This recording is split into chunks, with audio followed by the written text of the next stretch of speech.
No a viac o tom, čo nám počasie nadelí v najbližších dňoch, sa dozviete po televíznych novinách. Kedysi to bola nemecká dedina a patrila medzi najkrajšie v regióne. Dnes by ale s prehľadom vyhrala súťaž o obec s najväčším neporiadkom. V nasledujúcej reportáži vám ukážeme Lomničku v okrese Stará Ľubovňa. Tony odpadu medzi domami a v potoku nemá kto upratať. Hoci je tam takmer 100% nezamestnanosť, miestni pozvanie na dobrovoľnú brigádu roky ignorujú. Prechádzka touto dedinou doslova vyráža dých. Na mnohých miestach to vyzerá tak, ako by domy vyrástli priamo na skládke komunálneho odpadu. Keď sa miestnych opýtate, odkiaľ sa tu toľko neporiadku nabralo, ich výhovorky nemajú konca kraja. Ja nie, to druhý.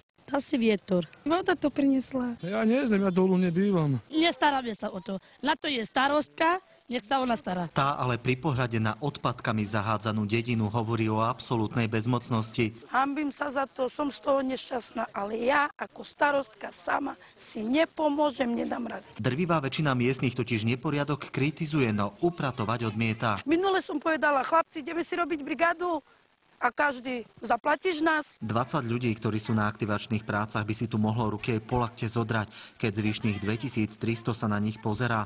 Starostka už o radu prosí aj štátne úrady, no a vraj je tu len jediné riešenie – tvrdá ruka. Oni zadarmo nebudú robiť nič.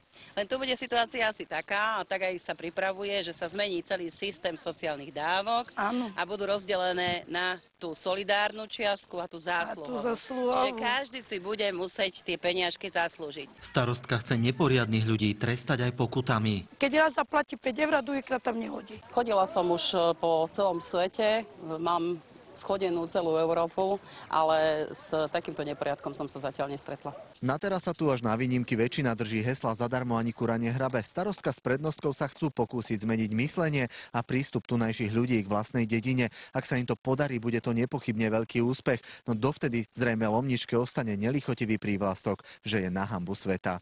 Ján Tribula, televízia Markíza. Kto je zodpovedný za to, že údajný vrah dievčatka sa v cele v pražskej väznici obesil? Otázok je stále veľa. Do Hniezda záchrany v Nitre chceli dať 5-mesačné dieťa. Rodičia zrejme budú mať problém so zákonom. Má takmer 70 rokov a jedno z najnáročnejších povolaní. Najstarší baník na Slovensku. Aj o tom už o chvíľu.